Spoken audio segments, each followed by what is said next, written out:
Bro, thanks. How slow this old one wanes. She lingers my desires. Like a captain or a dowager, long withering a young man's revenue. 4 days will quickly steep themselves in night. 4 nights will quickly dream away the time, and then the moon, like a silver bow, new bent in heaven, shall behold the night far. Solemnities. Oh, go fill the street. See all the you to merriment. I wait the firm most bit of mirth. Start on a mountain forge funerals, or pale companions on far pump. Hippolyta, I wooed thee with my sword. I won thy love by doing the injuries. But I will wed thee in her key. The pomp, the triumph, the reveling. Happy be so renowned.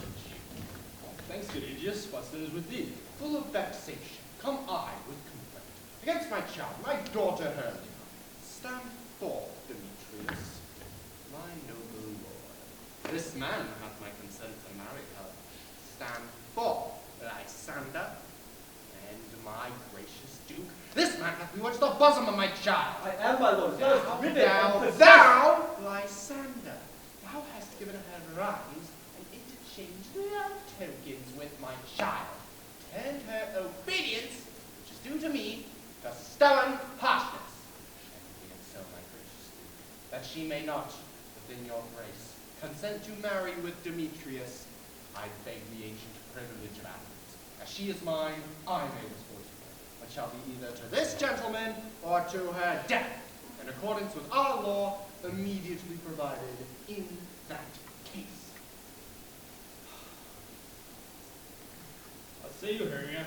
The advice from me to your father should be as a god, one that composes your beauties, yes, the one to whom you are but as a form in wax by him imprinted, and within his powers, leave the figure or disfigure it.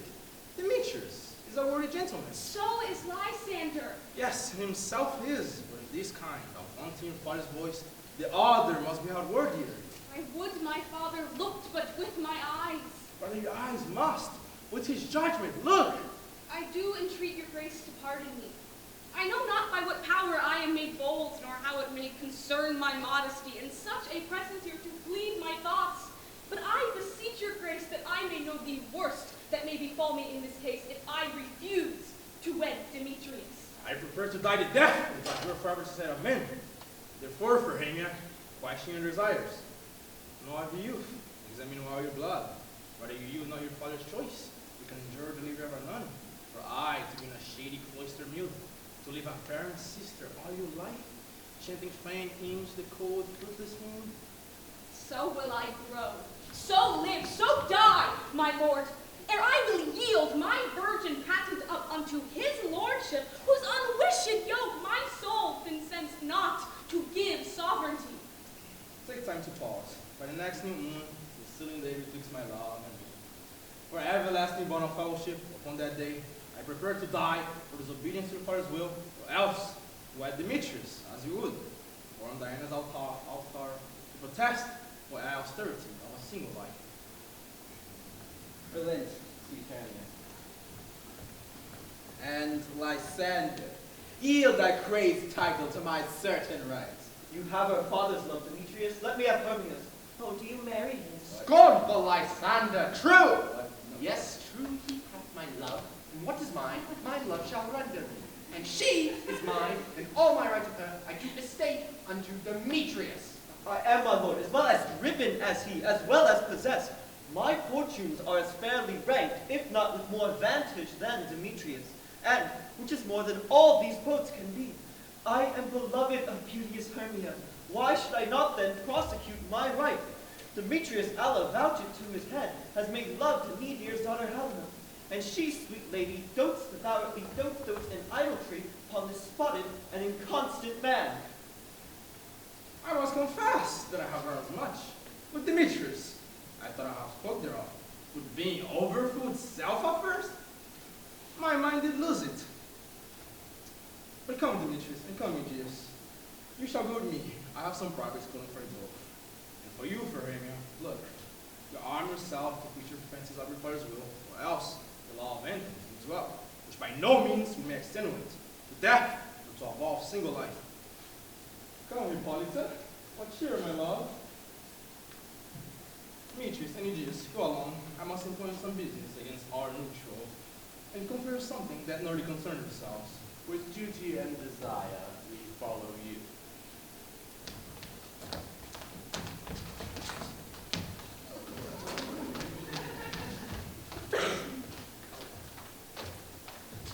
Helena, why is your cheek so pale? How fast the roses there do fade. They like for want of rain, which I could well beteem them from the tempest of my eyes. I mean, for all I could ever read, could ever hear by tale or history, the course of true love never did run smooth. And either it was different in blood. No cross, too high to be enthralled to love. Miscraft in respect of years. No spite, too old to be engaged, too young. Who else has stood upon me the choice of friend? Oh hell, to choose love by another's eyes.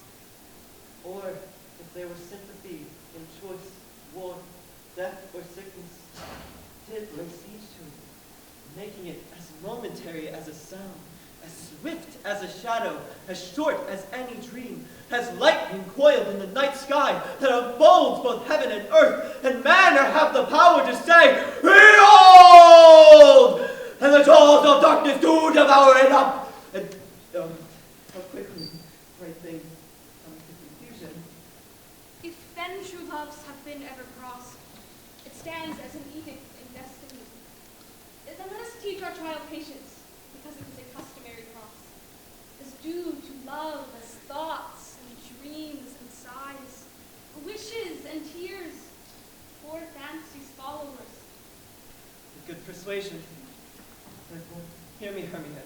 I have a widowed aunt, a dowager of great revenue, and she hath no child. Athens is her home, remote 7 leagues.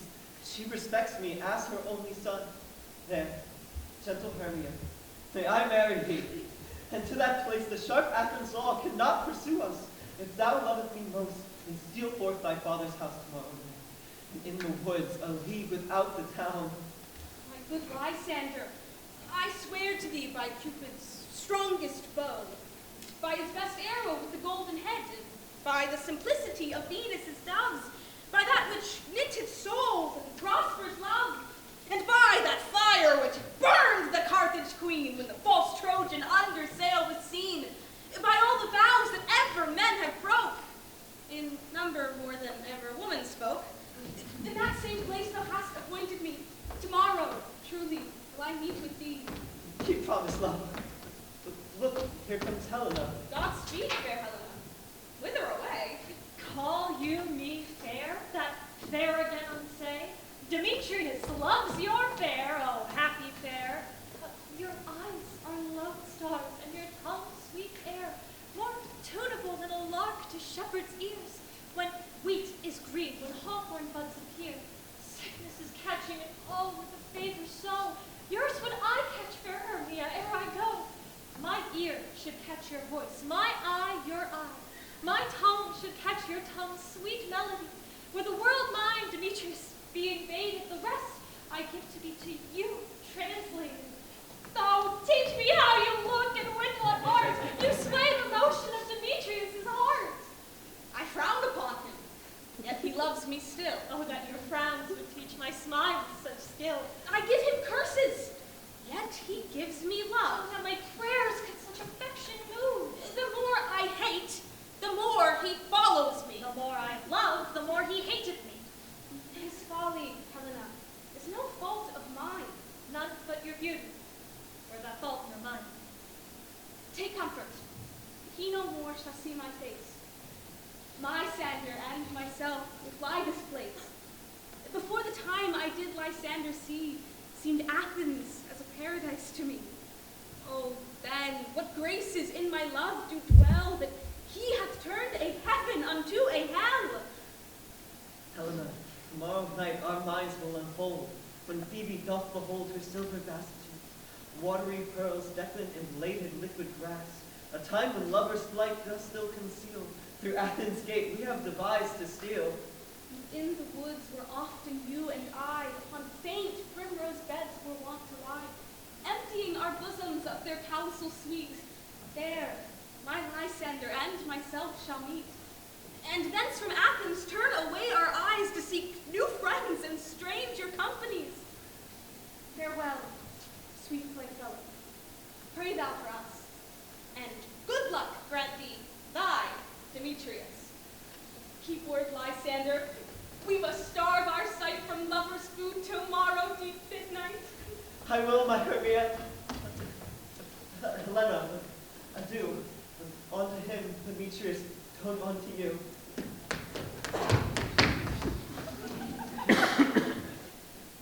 How happy some or other some can be. Throughout Athens, I am thought as fair as she. Hold up that. Demetrius thinks not so. He will not know what all that he do know.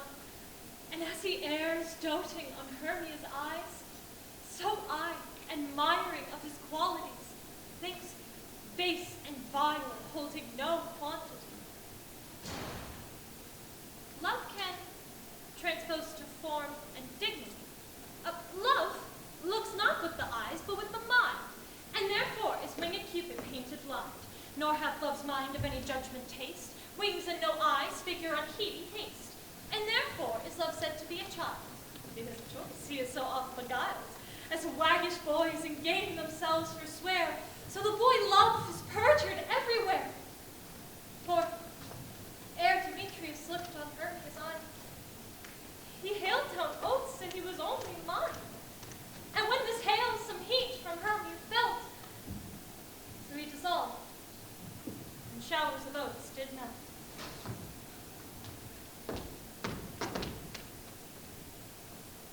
I will go tell him of fair Hermia's flight.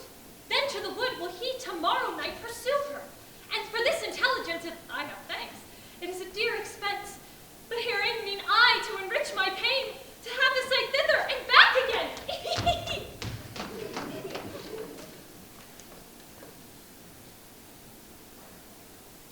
Is all our company here? You were best to call them generally, man by man, according to the script. Here is a scroll of every man's name which is thought fit through all Athens to play an hour interlude before the Duke and Duchess on his wedding day at night. First, good Peter Quince, say what the play treats on, then name the names of the actors, and so go to a point. Mary, our play is the most lamentable comedy and most cruel death of Pyramus and Thisbe. A very good piece of work, I assure you, and a merry. Now, good Peter Quince, call forth your actors by the scroll. Masters, spread yourselves. Answer as I call you. Nick Bottom the Weaver. Ready? Name what part I am for, and proceed. You, Nick Bottom, are set down for Pyramus. What is Pyramus? A lover or a tyrant? A lover Ah. that kills himself most gallant for love. That will take some tears in the true performing of it. If I accept that the audience look to their eyes, I will move storms. I will condole in some measure to the rest. And yet, my chief humor is that of a tyrant. I can play Heracles rarely, or a part to tear a cannon and make all split.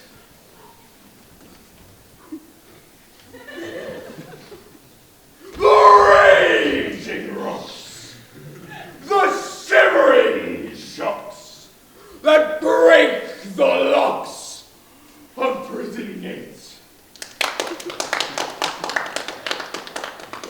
Amphibious car shall shine from far and make and mar the foolish fates.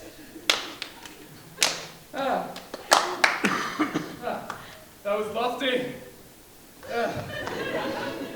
To the rest, this is is Ericles' vein, a tyrant's vein. A lover's more condoling. Francis Flute, the bells mender. Ah, here, Peter Quince. Flute, you must take Thisbe on you. And what is Thisbe, a wandering knight?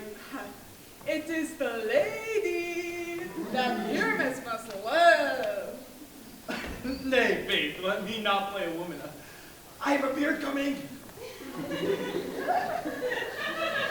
That is all one. Ah, you shall play in a mask, and you may speak as small as you will. And I may hide my face. Let me play Thisbe too. I'll speak in a monstrous little voice. Thisbe, Thisbe. Oh, Pyramid, dear and lover dear. Oh, Thisbe, dear, lady dear.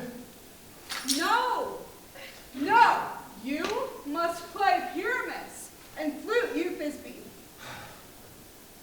Well, proceed. Robin Starveling. Starveling. Oh, here, Peter Quince. Robin Starveling, you must play Pyramus's mother. Tom Snot the Tinker. Here, Peter Quince. You Thisbe's father. Myself, Pyramus's father. Snug the Joiner, you the lion's part, and I hope here is a play fitted. Have you the lines part written? Pray you, if it be, give it me, for I am slow of study. You may do it extempore, for it is not but roaring. Then let me play the lion too. I will roar. That will do any man's heart good to hear me. I will roar and make the Duke say, let him roar again. Let him roar again. And you should do it too terribly, that you would frighten the Duchess and the ladies, that they will all shriek, and that were enough to hang us all. I grant you, friends, if you should fright the ladies out of their wits, they would have no more discretion but to hang us. Which is why I will aggravate my voice. I will roar you as gently as any sucking dove. I will roar you into any nightingale.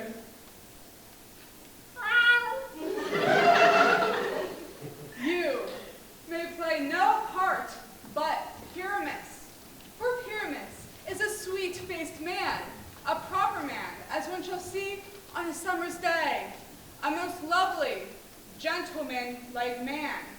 Therefore, you must needs play Pyramus.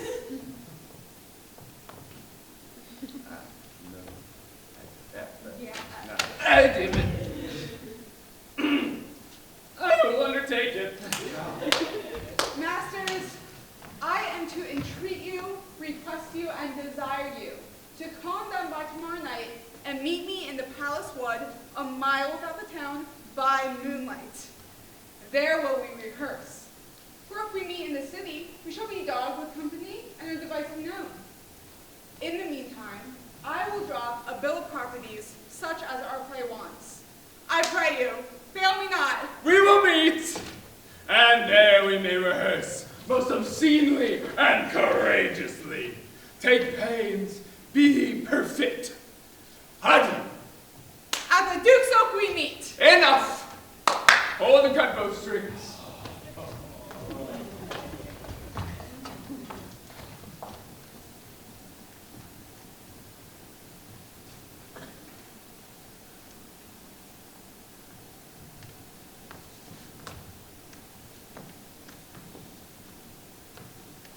How now, spirits? Whither wander you? Over hill, over dale, through brush, through briar, over park, over pale, through flood, through fire. We do wander everywhere, swifter than the moon's sphere, and we serve the fairy queen to do her orbs upon the green. those be cowslips, toll her pensioners be. In that gold coat, spots you see, those be rubies, fairy favors. In the freckles lie their savors. We must go seek some dewdrops here, and hang a pearl in every cowslip's ear. Farewell, thou love of spirits. We'll be gone. Our queen and all her elves come here.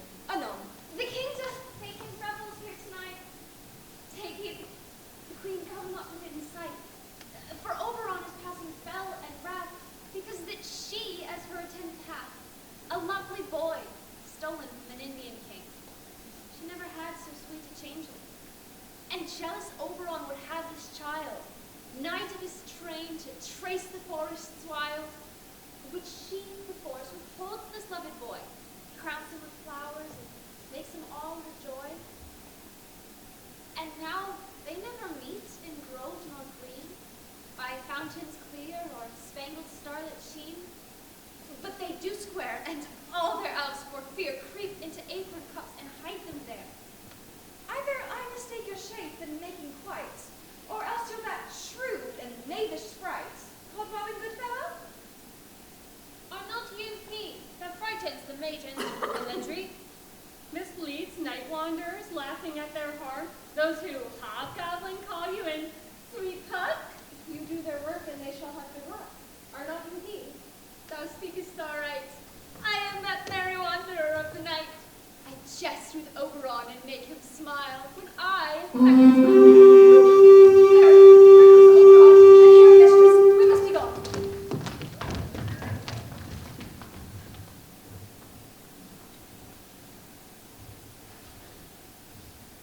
Ill met by moonlight, proud Titania. What? Jealous Oberon? Very skip hence, I have forsworn his bed and company. Tarry! Rash wanton, am I not thy lord? Then I must be thy lady. But I know, when thou hast stolen away from fairyland, and in the shape of Loryn sat all day, playing on pipes of thorn and versing love to amorous Philida?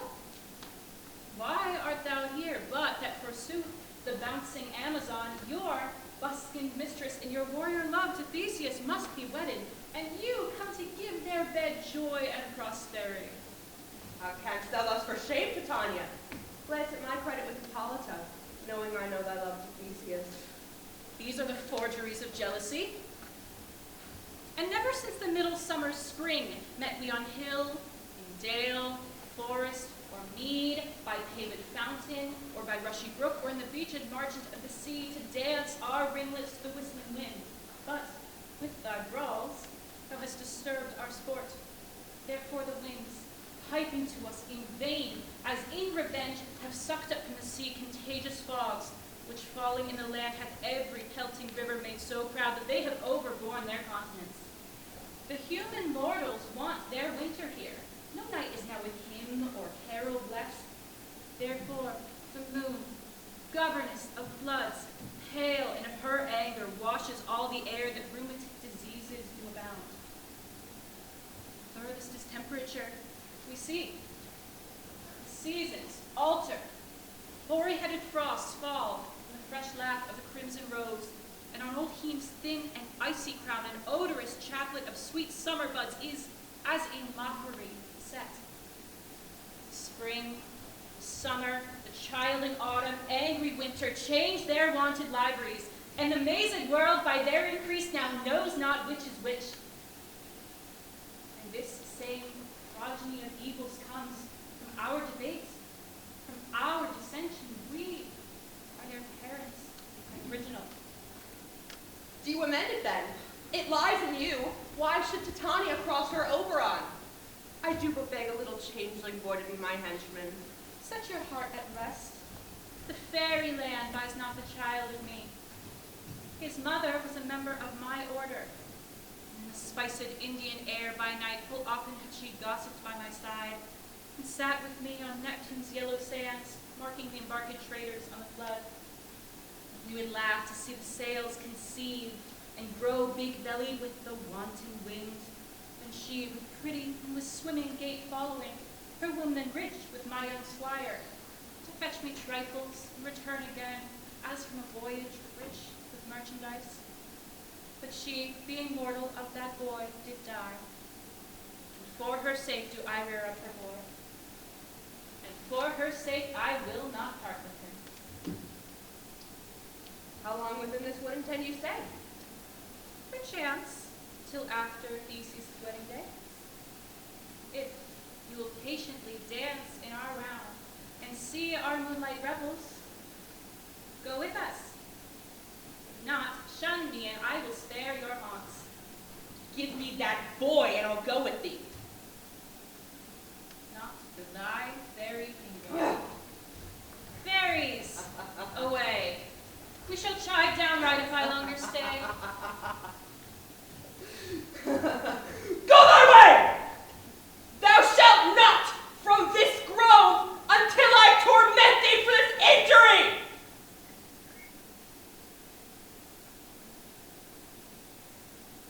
My gentle Puck, come hither. Come hither.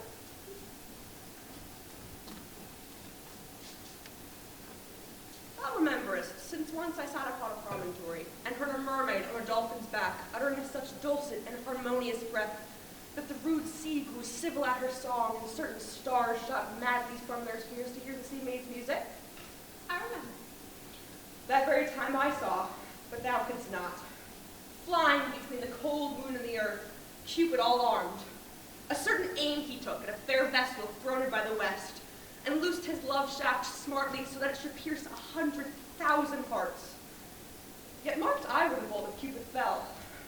Fell upon a little western flower, before milk white, now purple with love's wound, and maidens call it love and idleness. Fetch me that flower, the herb I showed thee once. The juice of it on sleeping eyelids laid will make man or woman madly dote upon the next live creature they see. Fetch me this herb, and be thou here again ere Leviathan can swim a league. I'll put a girdle around the earth in 40 minutes. Having once this juice, I'll watch Titania when she's asleep, and lay the liquor of it in her eyes. Then, the next thing that she waking looks upon, feed on lion, bear on bull, on meddling monkey or on busy ape, she shall pursue it with the soul of love. And ere I take this charm from off her sight, as I can take it with another herb, I'll make her render up her page to me. Who comes here? I am invisible, and I will oversee their conference. I love thee not, therefore pursue me not. Oh, you draw me, you hard-hearted adamant. Where is Lysander and fair Hermia? The one I'll stay, the other stayeth we. Thou toldst me they were stolen unto this wood. And here am I, and wood within this wood, because I cannot be my Hermia. You draw not iron from my heart as true as steel. Leave you your power to draw, and I shall have no power but to follow you. Hence, get thee gone, and follow me no more!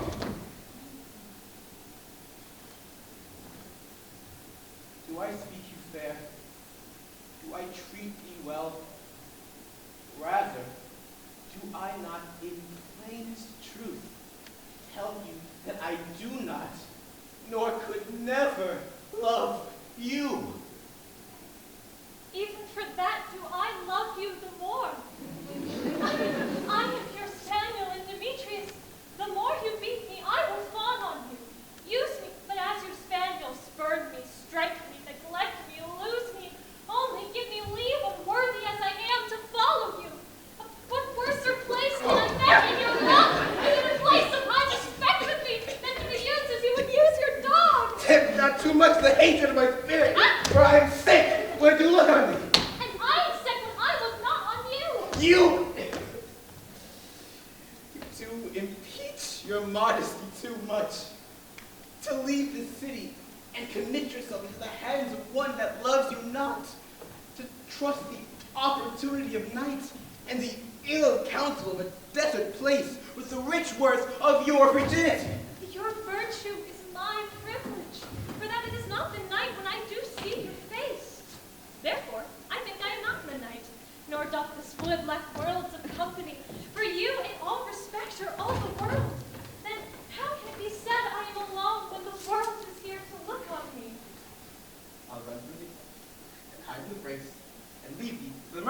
wild beasts. Oh, the wildest hath not such a heart as you. Run when you will, the story shall be changed. The dove pursues the griffin, the mild hind makes speed to catch the tiger. Move the speed when cowardice pursues and valor flies. I'll not stay their questions. Let me go, or if thou follows me, do not believe, but I will do thee mischief in the wood. Yeah. I in the temple, the town, the field, you do me mischief. Fie, Demetrius, fie! Fie. Your wrongs do set a scandal on my sex. We cannot fight for love as men may do. We should be wooed, and we're not made to woo.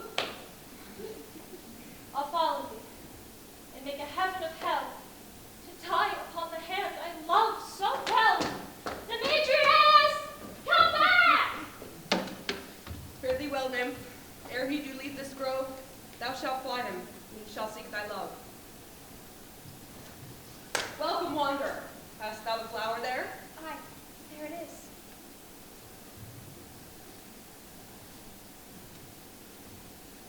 I know a bank where the wild thyme blows, where ox slips and the nodding violet grows, quite over canopied with luscious woodbine, with sweet musk roses and eglantine. There sleeps Titania sometimes of the night, lulled in these flowers with dances and delight. And there the snake throws her enameled skin, weed wide enough to wrap a fairy in. With the juice of this, I'll streak her eyes, and make her full of hateful fantasies. Take thou some of it, and seek for this robe. A sweet Athenian lady is in love with a disdainful youth. Anoint his eyes, but do it when the next thing he espies may be the lady. Thou shalt know the man by the Athenian garments he hath on.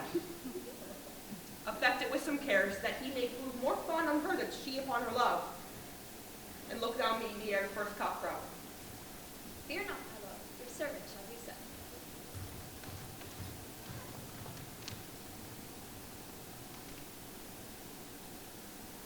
Come, now a roundel and a fairy song. Then, for the third part of a minute, hence. Some to kill cankers in the musk rose buds. Some war with rare mice for their leathered wings to make my small elves' coats. Some keep back the clamorous owl that nightly hoots and wonders at our quaint spirits. Sing me now asleep, then to your offices, and let me rest. Spotted snakes with double tongues, thorny hedgehogs be not seen.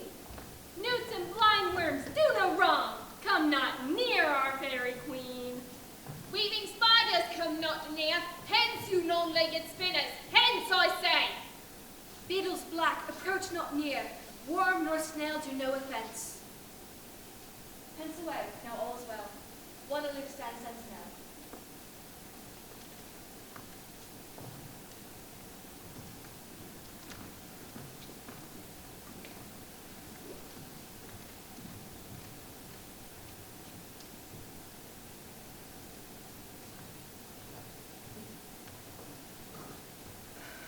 What thou seest when thou dost wake, do it for thy true love take. Love and languish for his sake, be it ounce, or cat, or bear, or pard, or boar with bristled hair. In thy eye that shall appear, when thou wakest, it is thy dear. Wake when some vile thing is near. Fair love, you are faint with wandering in the woods, and to speak the truth, I have forgotten our way. But let us rest now, Hermia. We can get good and tarry for the day. Be it so, Lysander. Find you out of bed, for I upon this bed will rest my head. One turf will serve as pillow for us both. One bed, one heart, two bosoms, one truth. Nay, good Lysander, for my sake, my dear, lie further off yet. Do not lie so near. It takes its sense. Love takes its meaning and love's conference. I mean that my heart unto yours is knit, so that the one heart we can knit. Two bosoms interchain, so that two bosoms in the signal truth. Then no bedroom we deny, for lying so, Hermia, I do not lie. Lysander riddles very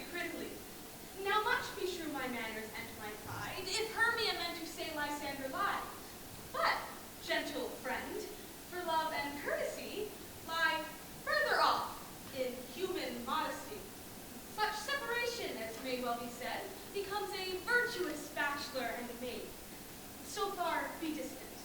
And good night, sweet friend. Thy love near altar till thy sweet life end. Amen, amen to that fair prayer, and end life when I end loyalty. Here is my bed.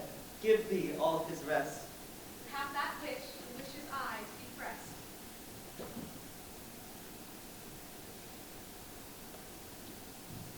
Through the forests I have gone, but Athenian I found none on whose eyes I might prove this flower's force and sterling love. Silence! Who's here? Heeds of Athens, heeds of where? This is he, my master said, despised the Athenian maid. And here the maiden, sleeping sound on this dank and dirty ground. Pretty soul, she dares not lie near this lack love, this kill courtesy. Sure, upon my eyes unfurl all the powers charming of.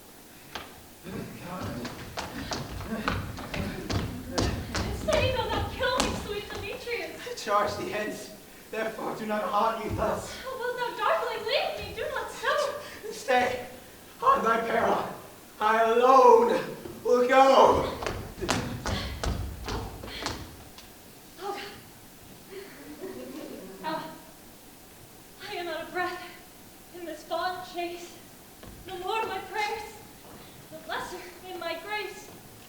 Happy is Hermia, wherever so she lie, for she hath blessed and attractive eyes. How came her eyes so bright, not with salt tears? So mine are oftener washed than hers. No, I'm as ugly as a bear. For beasts who meet me run away with fear. Therefore no marvel though Demetrius, to as a monster fly my presence thus. What wicked and dissembling glass of mine made me compare with Hermia's fiery eye?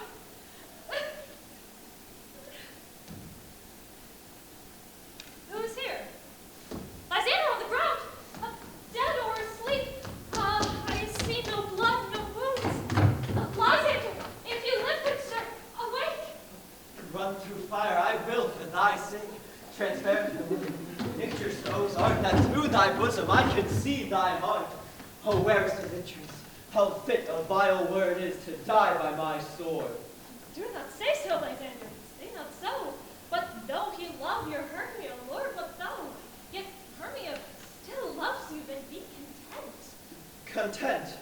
With Hermia? No, I do repent. Those tremulous minutes I have spent. But, Helena, I love you. You will not change a raven to a dove. The reason of man is reason's way, and reason says you are the worthier maid. Things growing are not ripe till season, so beginning now are ripe to reason. And in your eyes were I more locked, love stories written in love's richest book. Wherefore was I to this keen mockery born? What at your hands did I deserve this scorn? Is it not enough? Is it not enough, young man, that I did never know, will never can, discern a sweet look from Demetrius' eye? But you must flout my insufficiencies. Good troth you do me wrong, good sooth you do. In such disdainful manner me to woo. But fare you well, perforce I must confess, I thought you, Lord of more true gentleness. Oh, that a lady of one man refused, should of another therefore be abused. Wait! She sees not Hermia. Hermia, sleep thou there, and never might's Lysander near. For some fret of the sweetest things, the deepest loathing the stomach brings. Whereas ties hearsay they do leave, are hated most by those they do deceive. So as some fret and hearsays are hated but most of me, and with all my power to address her love and might, to honor Helena and be her knight. Helena, wait!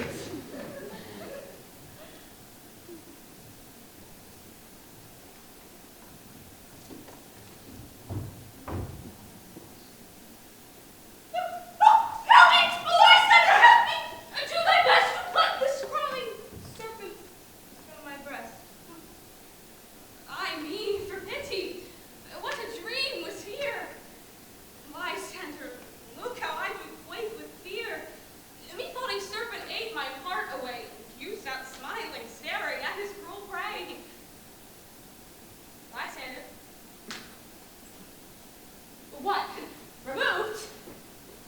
Lysander? Lord? What? Out of hearing? Gone? No sound, no word? Alack, where are you? Speak, and if you hear, speak of all loves. I swoon almost with fear. No? Then I well perceive you are not nigh. Either death or you I'll find immediately.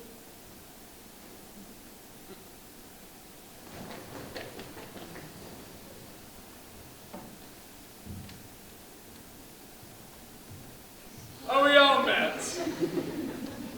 Indeed. And here's a marvelous convenient place for rehearsal. The screen pot shall be our stage, that hawthorn brake our tyrant house. And we shall do it in action, as we will before the Duke. Good Peter Quince. What sayest thou, Bully Bottom? There are things in this play of Pyramus and Thisbe that will never please. First, Pyramus must draw a sword to kill himself, which the ladies cannot abide. How do you into that, Fire like a parlous fear. I believe we must leave the killing out when all is done. Oh, not a whit. I have a device that will make all well. Write me a prologue, and then it seemed to say, we do no harm with our swords, and that Pyramus is not killed indeed. And, for the more better assurance, tell them that I, Pyramus, am not Pyramus, but Bottom the Weaver. This will put them out of fear. Well, we shall have such a prologue, and it shall be written in 8 and 6. No, 2 more. Let it be written in 8 and 8. Will not the lady be afeard of the lion? I fear it, I promise you. Masters, you ought to consider with yourselves to bring in, God shield us, a lion amongst ladies? It's the most dreadful thought, for there is not a more fearful wildfowl than your lion living, and we should look to it. Therefore, another prologue must tell that he is not a lion. Ah, nay. You must name his name, and half his face must be showing through the lion's neck. And he should speak through, saying thus, or to the same effect. Ladies, or fair ladies, I would wish you, no, I would request you, no,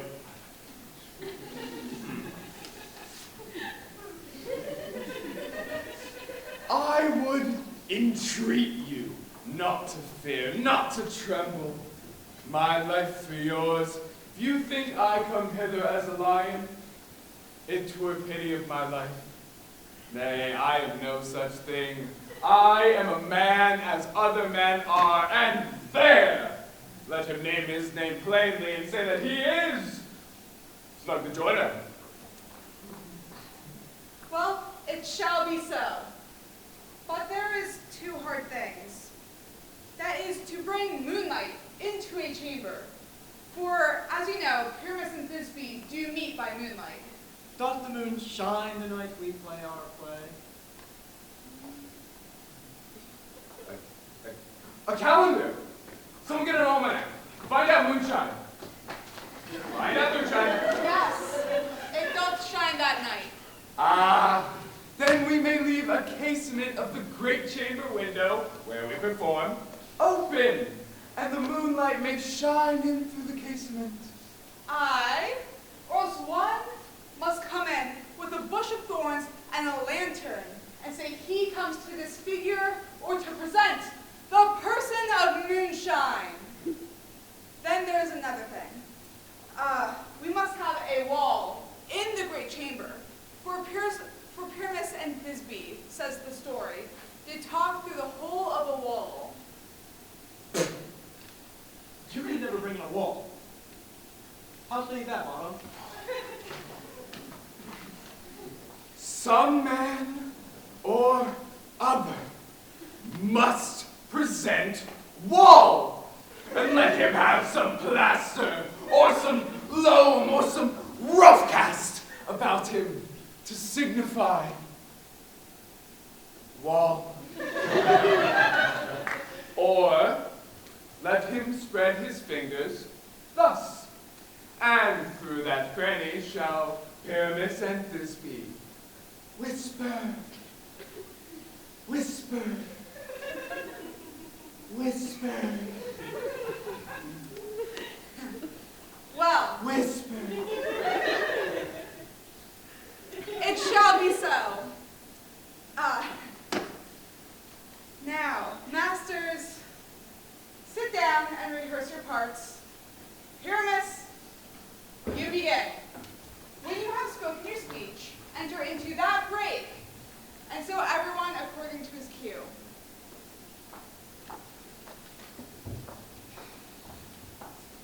What hempen homespuns have we swaggering here, so near the cradle of the fairy queen? What, a play tour? I'll be an auditor. An actor too, perhaps, if I see cause. Speak, Pyramus.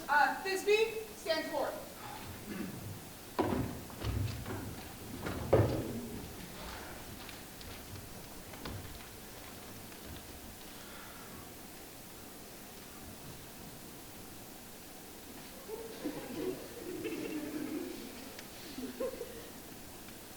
Thisbe,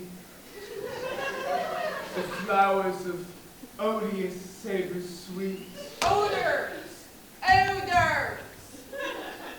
Odors! Savor sweet. So hath thy breath, my dearest Thisbe dear. But hark! A voice! Stay thou but here a while, and by I will appear to thee. A stranger Pyramus did airplane here. Must I speak now? Aye, Mary, must you. For you must understand, he goes but to see a noise that he has heard, and is to come again. Oh.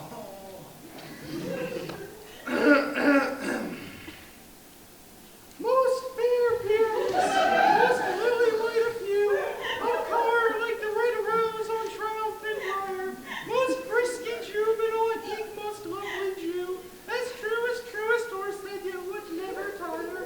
I'll meet thee, Pyramus, at Minnie's tomb. Ninus, tomb, man. Why, you must not speak that yet. That you answer to Pyramus. You speak all your part at once, cues and all. Pyramus enter, your cue is past. It is never tire. As true as hers can get what never tires.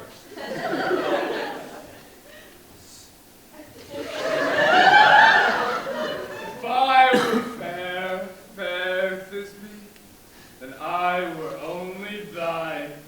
Oh, monstrous! Oh, strange! We are haunted! Pray, masters, fly, masters!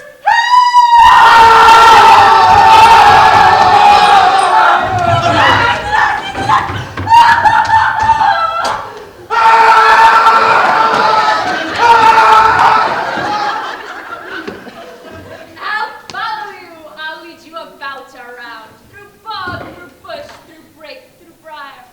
Sometimes a horse I'll be, sometimes a hound, and neigh and bark and grunt and roar and burn like horse, hound, hog, bear, fire at every turn.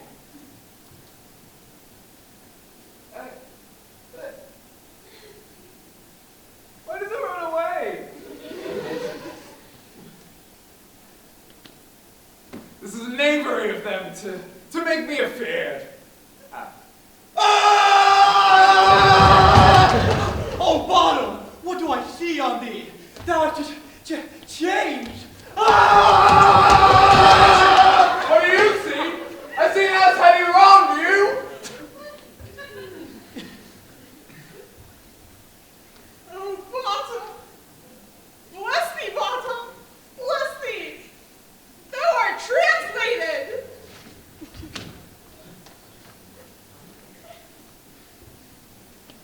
I see their knavery. This is to make an ass of me. To fright me, if they could.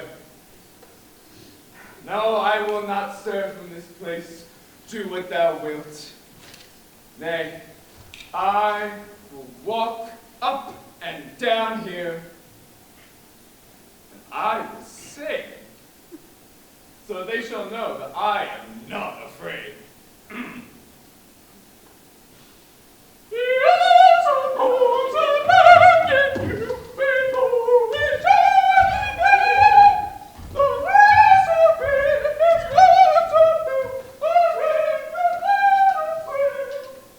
What angel wakes me from my flowery bed?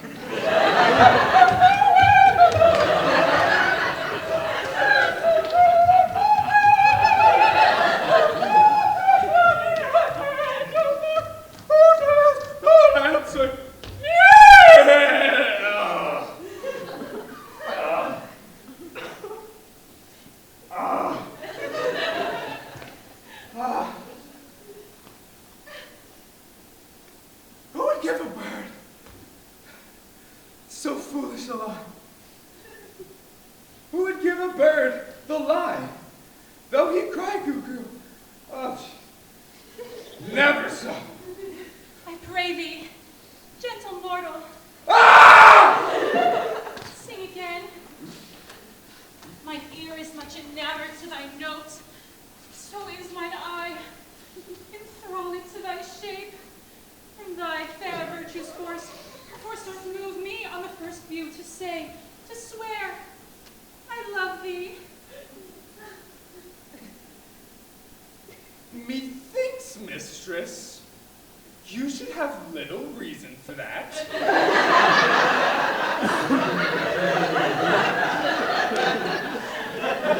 And yet, reason and love do keep little company together. 'Tis more the pity that some honest neighbors don't make them friends. Nay, I blink upon the occasion. Oh, thou art as wise as thou art beautiful. Not so neither. For if I had wit enough to get out of this wood, I would have enough to serve mine own turn. Out of this wood, do not desire to go. Thou shalt remain whether thou wilt or no. I am a spirit of no common rate. The summer still doth tend upon my state, and I do love thee. Therefore, go with me.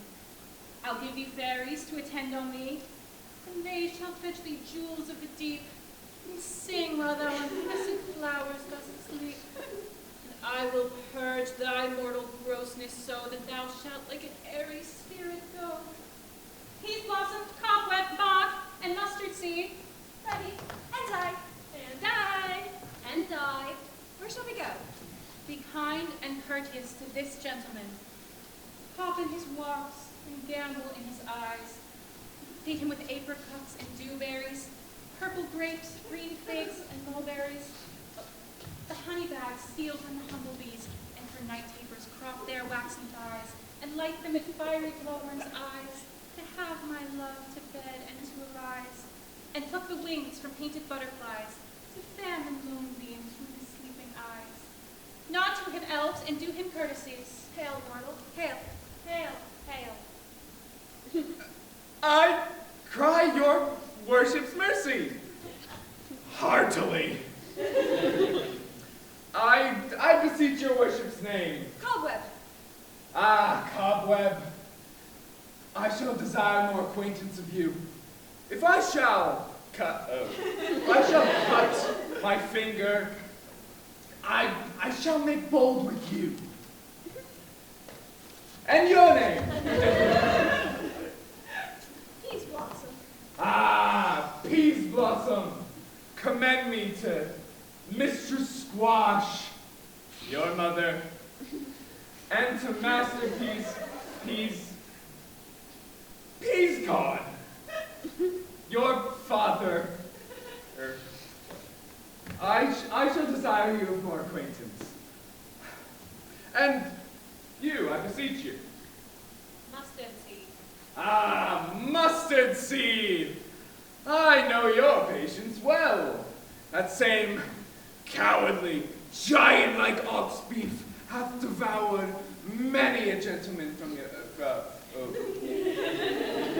house. I promise you, your kindred hath made my eyes water ere now. I shall desire you of more acquaintance. And you? And I'm Come, lead him to my bower. The moon methinks into the watery eye. And when she weeps, is every little flower lamenting some enforced chastity. Tie up my lover's tongue. Bring him silently. Jess, what? Oh!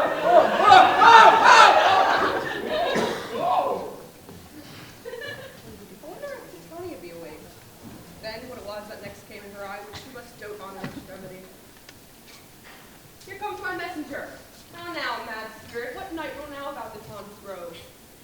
My mistress, my little monster, is in love.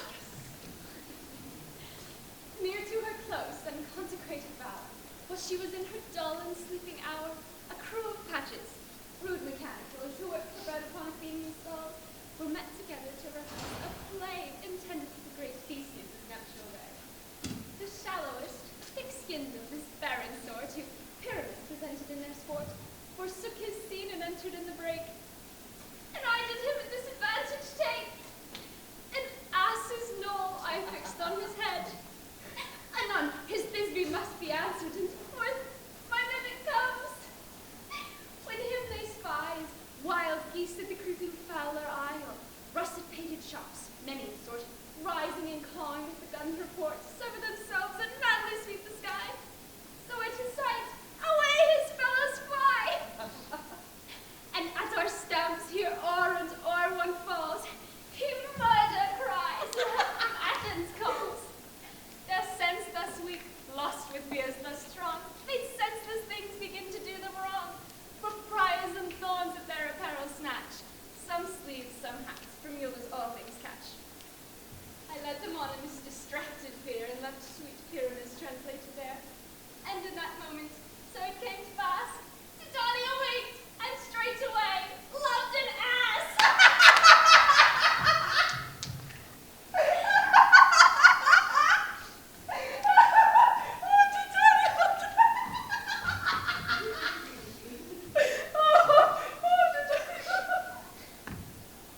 Oh, this falls out better than I could devise.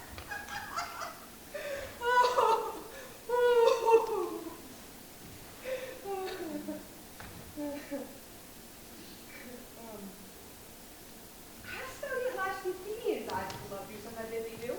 I took him sleeping, that is finished too. And the Athenian woman by his side, that when he waked, forced she must be eyed. Stay close, this is the same Athenian. This is the woman, but not this the man. Oh, why rebuke you him that loves you so? Lay breath so bitter on your bitter foe. No, I but chide, but I should use thee worse. For thou, I fear, hast given me cause to curse. If thou hast slain my sender in his sleep, being o'er shoes in blood, plunge in deep, and kill me too. The sun was not so true unto the day as he to me. Would he have stolen away from sleeping Hermia? I'll believe as soon this whole earth may be bored, and that the moon may through the center creep, and so displease her brother's noontide with the antipodes. It cannot be, but thou hast to murder him. So should a murderer look so dead, so grim. So should the murdered look, and so should I, pierce the heart with your stern cruelty. Yet you, the murderer, as bright, as clear, as yonder Venus in her glimmering sphere. What's this to my Lysander? Where is he? Oh, Lord Demetrius, wilt thou give him me?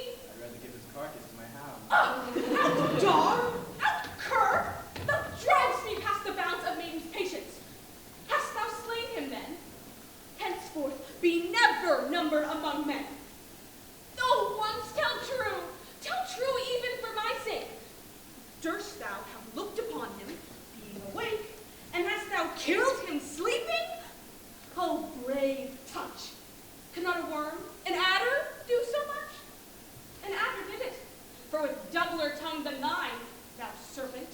never adder stung. You spent your passion on a misprized mood. I am not guilty of Lysander's blood, nor is he dead, for aught that I can tell. I pray thee, tell me then that he is well. And if I could, what should I get there for? A privilege never to see me more, and from thy hated presence part I so. See me no more, whether he be dead or no. Hurry, wait, no, come on. There's no following her in this fierce vein. Here, therefore, for a while, I will remain. So sorrow's heaviness doth heavier grow, for debt and bankrupt sleep doth sorrow owe, which here in some slight measure will pay, for his tender here, and makes him stay. What hast thou done? Thou hast mistaken quite and laid the love juice on some true love sight. Of thine this prison must perforce ensue. A true love turned and not a false turned true. Then fate or rules. One man holding true. A million fail confounding oath on oath. About the wood goes swifter than the wind, and Helena of Athens look thou fine. All fancy sick she is, pale of cheer, with sighs of love that cost the fresh blood dear. By some illusion see thou bring her here, I'll charm his eyes again she do appear. Oh, I go. Look how I go, swifter than arrow from the target's bow.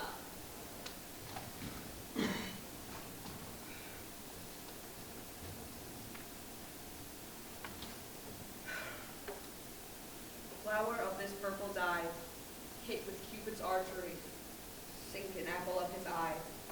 When his love he doth espy, let her shine as gloriously as the Venus of the sky. When thou wakest, if she be by, beg of her for remedy. Captain of our fairy band, Helena, is here at hand, and the youth, mistook by me, leading for a lover's fee. Shall we their fond pageant see? Lord, what fools these morsels be? Stand aside, the noise they make will cause Demetrius to wake. And will two at once woo one. That must needs be sport alone. And these things do best please me that they fall preposterously. Why should you think I should woo in scorn? Scorn and derision never came in tears. Look at how I bow and weep and bow to naivety. How can these things seem scorn to you, bearing the badge of faith and proof of truth? Do advance your cunning more and more. When truth kills truth, oh devilish holy fray.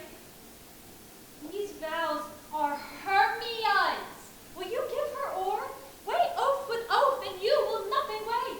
Your vows to her and me put in two scales will even weigh, and both light as tails. I had no judgment with her I swore. Nor none in my mind, now you give her o'er. Demetrius loves her, and he loves not you.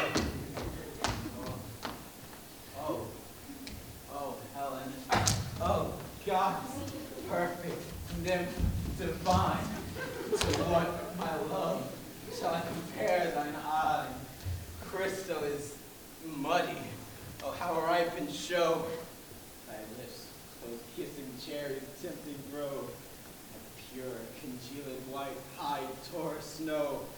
Fan the eastern wind, turns to a crow when thou holdst up thy hand. Oh, let me kiss this princess of pure white. Seal bliss. So spite, oh hell! I see you are all bent to set against me for your merriment. If you were civil and knew courtesy, you would not do me thus much injury. Can you not hate me, as I know you do? But you must join in souls to mock me too.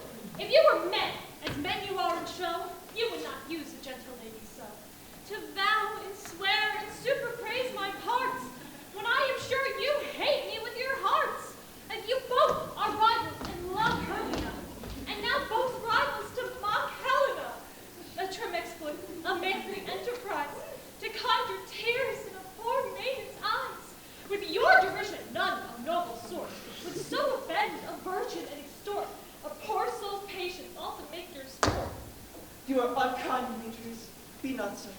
For you love Hermia, this you know, and I know, and with all goodwill, with all my heart, I bid you up Hermia's part, and yours of Helena's to bequeath to me, who I will love and will to my death. Never did mockers waste more idle breath.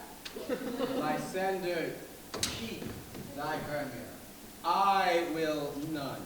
If ever I loved her, all that love is gone. My heart to her is but as guest wives sojourn, and not to Helena, it is home return. And to Helena, it is not so. Disparage at the fate thou dost not know, lest thy apparel thou would buy it dear. Look where thy love comes. Yonder is thy dear.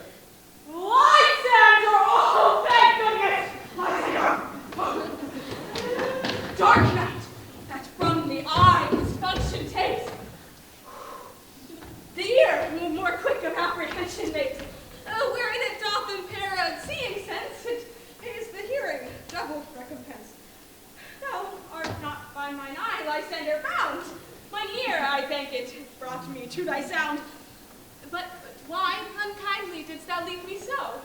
Why should he say when love doth press to go? What love could press Lysander from my side? Lysander's love would not let him die.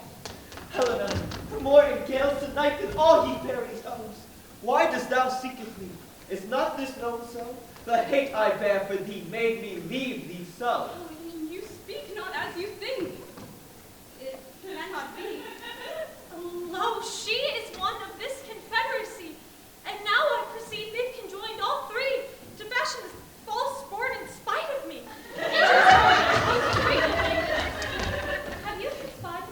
Have you these contrived to bait me with this foul derision? Is all the counsels that we two have shared, the sisters' vows, the apples that we have spent, when we have chided the hasty for the time hardens, was it all forgotten? All school-based friendships, childhood innocence. We, Hermia, like two artificial gods, have with our needles created both one flower, both on one sampler, sitting on one cushion, both warbling of one song, both in one key. Except our voices and minds have been incorporated. So we grew up together, like a double chair with secret pardon, and yet a union that parted. Two lovely berries molded on one stem, with two seeming bodies but one heart. Two of the first like Coates and Eldred, do but to one and crown with one first. And will you rent our ancient love asunder to join with men?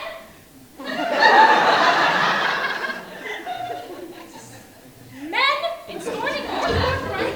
'Tis not friendly, 'tis not maidenly. Our sex as well as I may chide you for it, although thy love do feel the injury. I am amazed at your words. I scorn you not. It seems that you scorn me. Have you not set Lysander as in scorn? To follow me and praise my eyes and face? And did your other love Demetrius, who even but now did spurn me with his foot to call me goddess, nymph, divine, and rare, precious, celestial? Wherefore speaks he this to her he hates? And wherefore doth Lysander deny your love, so rich within his soul, and tender me forsooth affection? But by your setting on, by your consent, what though I be not so embraces you, so hung upon with love, so fortunate, but miserable, most to love and love? This you should pity rather than despise. I understand not what you mean by this. I do preserve her counterfeit sad looks, make mounts upon me when I turn my back, winked at each other, hold the sweet jest up. This fort well carried shall be chronicled. Even if manners, you would not make me such an argument. But fare you well, 'tis partly my own fault which death or absence soon shall remedy. Helen, wait! My Helen, my life, my soul, fair Helena. Oh, excellent. Sweet, do not scorn her so. If she cannot entreat, pride can compel. Must it be she entreats? Thy treats have no more strength than her weak bears. Helen, I love thee by my life I do, and I will lose by which to prove who says I do not. Well, I say, I love thee more than he can do. If thou says so, withdraw it and prove it too. Quick, come! Lysander, where to tends all this? Obey you, charlatan! No, no, he'll seem to break loose. Take on as you would follow, but yet come not. You are gay man. Go. Off you cat, you bird, you vile thing! I will shake thee like a serpent!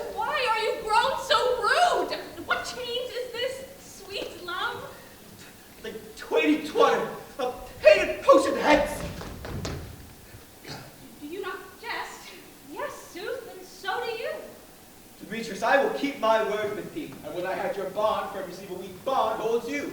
I'll not trust your word. What? Should I strike her, hit her, kill her dead? Although I hate her, I do not wish to harm her so. What? Can you do me greater harm than hate? Hate me? Wherefore? Oh, me, what news, my love? Am not I Hermia? Or not you, Lysander? I am as fair now as I was erewhile. Since night you loved me. Yet, since night you left me. Why then, you left me. Oh, the gods forbid. In earnest, shall I say? I mean, and I never did desire to see thee more. So, be out of hope, of question, of doubt, that I do hate thee, and love Helena. Oh, me! You juggler! You canker blossom! You thief of love! What? Have you come by night and stolen my love's heart from him? By my faith! Have you no modesty, no maiden shame, no touch of bashfulness? What will you tear impatient answers from my gentle tongue? Fie, you counterfeit, you puppet, you! Puppet! Why so? Aye, that way goes the game. Now I perceive she hath made compare between our statures. She hath urged her height, and with her personage of her tall personage, her height, forsooth, she hath prevailed with him. And are you grown so high in his esteem, because I am so dwarfish and so low? How low am I, thou painted maypole? Speak! How low am I? I am not yet so low, but that my nails can reach unto my You mock me, gentlemen, let your God hurt me. I was never cursed. I am no gift at all in shrewishness. I am a right man for my cowardice. Let her not strike me. You perhaps may think because she is something lower than myself, that I can match her. lower. Hard. Again! Hermia, do not be so bitter with me. I ever more than love you, Hermia. Did ever keep your counsels, never wronged you. Say not love unto Demetrius. I told him of your stealth into this wood, and he followed you. For love, I followed him. Yet he has tied my hands, and he's ready to strike me, spurn me, and to kill me too. And you will let me quiet go. To Athens I will prepare for falling back, and follow you no further. Let me go. You see how sinful and how fond I am. Why, get you gone. Who is it that hinders you? A foolish heart I leave here behind. What? With Lysander? With Demetrius. Helen, she will not harm thee.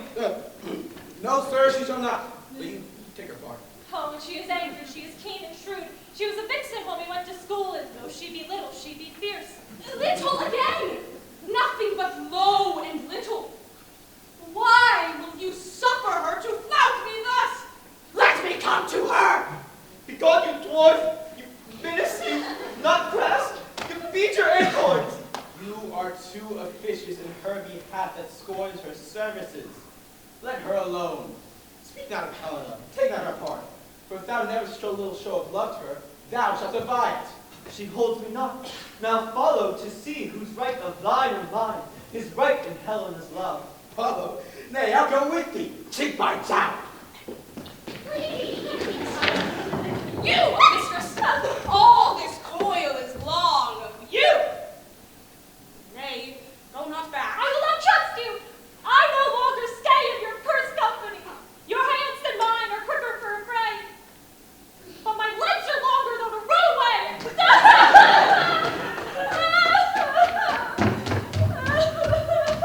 I am amazed and know not what to say. Get back here!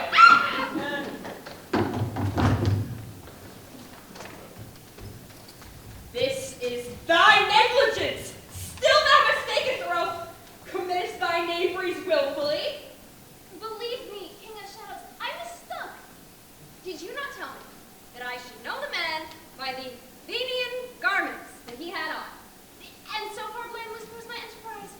I have knighted an Athenian's eyes. And so far am I glad it so did sort, as the so jangling eye esteem sport.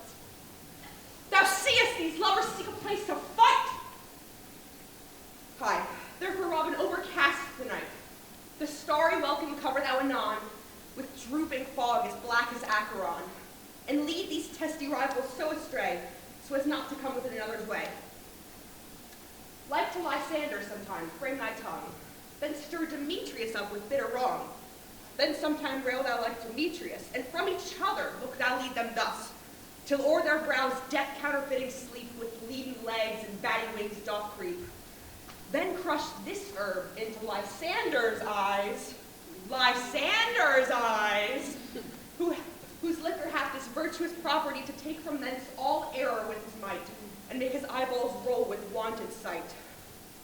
When they next wake, all this derision shall seem a dream and fruitless vision, and then back to Athens shall the lovers wend, with league whose date till death shall never end.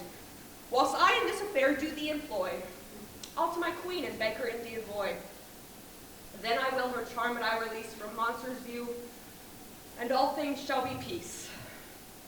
My fairy lord, this must be done with haste, or night swift dragons cut the clouds full fast, and yonder shines Aurora's harbinger, at whose approach ghosts wandering here and there troop onto churchyards. Damned spirits all but in crossways, and floods have burial already to their wormy beds of God. For fearless they should look their shames upon, they willfully themselves exiled from light, and must for aye consort with black brown night. Ah, but we are spirits of another sort. I with the morning's love have oft made sport, and like a forester the groves may tread, even till the eastern gate all fiery red, and opening on Neptune with fair blessed beams, turned yellow gold his salt green streams. But notwithstanding, haste, make no delay, we may effect this business yet ere day. Up and down, I will lead them up and down. I am feared in field and town. Goblin, lead them up and down. Here comes one. Where art thou, proud Demetrius? Speak thy now. Here, villain, draw and ready. Where art thou? I will be with thee straight. Follow me then to plainer ground.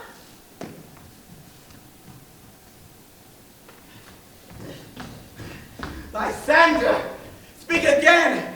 Thou runaway! Thou coward! Art thou fled? Speak! What in some bush? Where dost thou hide thy head? Thou coward! Art thou bragging to the stars, telling the bushes thou look'st for wars, and will tonight come? Come, recreant, come thou child. I'll whip thee with a rod. He is defiled that draws a sword on thee. Yea, art thou there? Follow my voice. We'll try no man but here.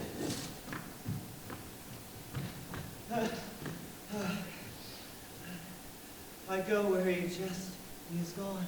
Where I goes where he calls, he is gone. This villain is much lighter heeled than me. Faster I follow, but faster he did fly.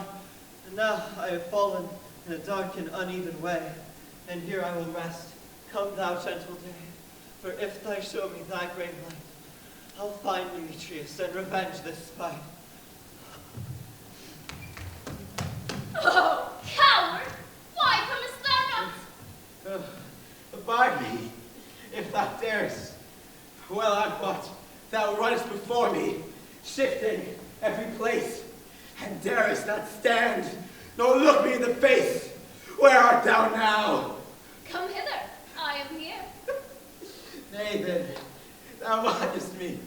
Thou shalt buy this dear, if ever I my face the daylight see. Now go thy way. Faintness constraineth me to measure out my length upon this cold bed. My day's approach, look to be visited.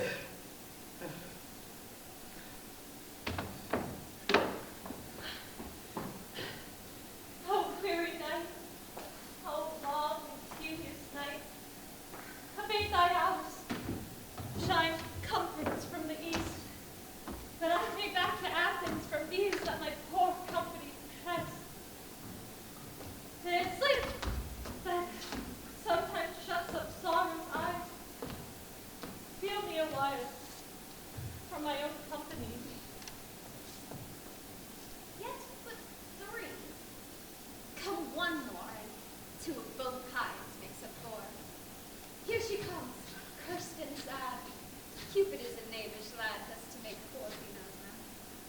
Never so weary, never so so in woe. Bedabbled with the dew and adorned with briars, I can no further crawl, no further go. My legs can keep no pace with my desires. Here will I rest me till break of day. O heavens, shield Lysander if they mean to fray.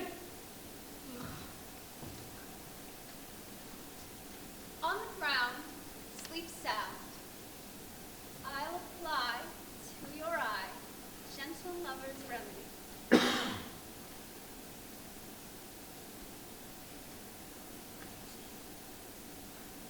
When thou wakest, thou takest true delight in the sight of thy former lady's eye, and the country proverb known, every man will have his own, in your waking shall be shown.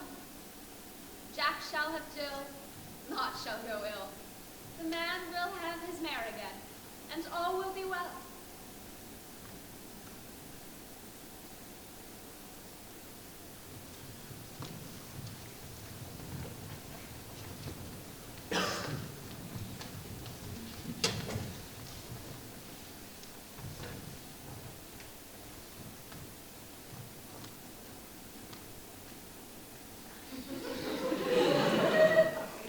Come, sit thee down upon this flowery bed, while I thy amiable cheeks do coy, and stick musk roses in thy sleek, smooth head, and kiss thy fair, large ears, my gentle joy. Where's Peace Blossom? Maddie, Ah, scratch my head. Yeah. Where's Monsieur Cobweb? ready? Ah, Monsieur Cobweb. Good Monsieur. Get you your weapons in hand, and kill me a red-hipped humblebee on top of a thistle. And, good Monsieur, get me the honey back. Do not fret yourself too much in the action, good Monsieur.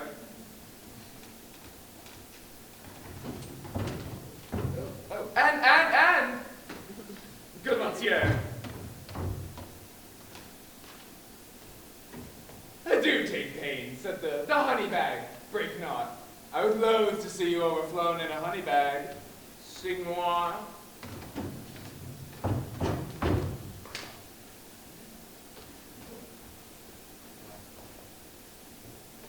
Where's good Master Mustard Seed? Ready? Ah, good Master Mustard Seed, I pray you, give me your niece. Leave courtesy behind. What is your will? Nothing but to help Cavalry Peace Blossom to scratch.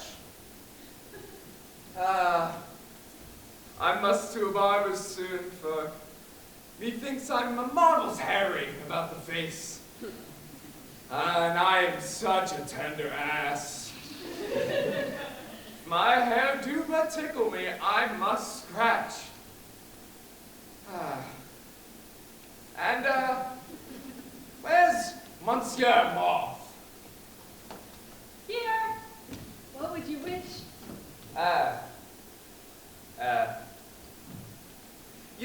You may scratch too. Wilt thou hear some music, my sweet love? Ah! I do have a reasonable good ear for music. Let's have the tongs and the bones. Or say, sweet love, what thou desires to eat? Oh, truly a peck of a provender. I could munch your good dry oats. Methinks I could go for a good bottle of hay. Good hay, sweet hay, hath no fellow. I have a venturous fairy that shall seek the squirrel's hoard and fetch thee new nuts.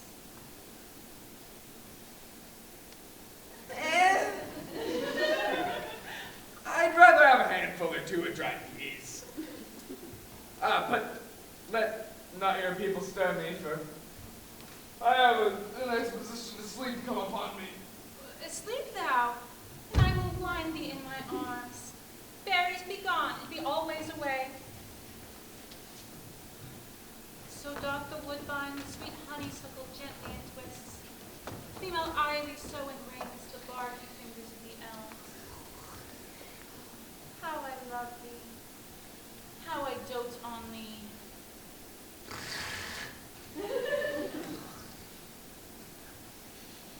Welcome, good Robin. Seest thou this sweet sight? Her dotage now I do begin to pity. For meeting up her late behind the wood, seeking sweet favors for this hateful fool, I did upbraid her and fall out with her. For she his hairy temples had then rounded with a coronet of fresh and fragrant flowers.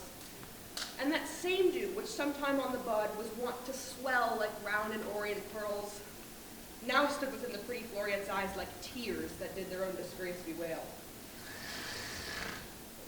When I had at my pleasure taunted her, and she in mild term misbegged my patience, I then did ask of her changing child, which straight she gave me, and her fairy sent to bear him to my bower in fairyland. Now that I have the boy, I will undo this hateful imperfection of her eyes, but, sweet Puck, take this scalp off of this Athenian swain, that he waking when the other do, will all to Athens, and think no more of this night's accidents, but as the fierce vexation of a dream. But first I will release the fairy queen. Be as thou was wont to be, see as thou was wont to see. Diane's bud or Cupid's flower hath such force and blessed power. Now my Titania, wake thee my sweet queen.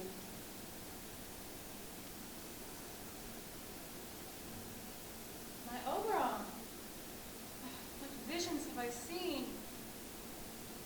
Methought I was enamored of an ass. There lies your love. How came these things to pass? Oh, how mine eyes do loathe his visage now. Silence a while. Robin, take off his head. Titania, music call and strike more dead than common sleep of all these five the sense. Music, oh, music such as charmeth sleep. Now, when thou wakest, with thine own fool's eyes peep.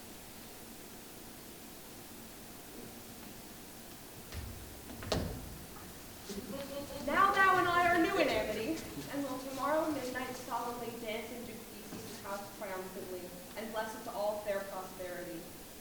There will the faithful pairs of lovers be wedded with Theseus, all in jollity. Fairy King, the 10th of March. I do hear the morning lark. Then, trip we by night shade, my queen. We the globe can compass soon, swifter than the wandering moon. Come, my lord, and in our flight, tell me how it came this night that I, sleeping here, was found with these mortals on the ground.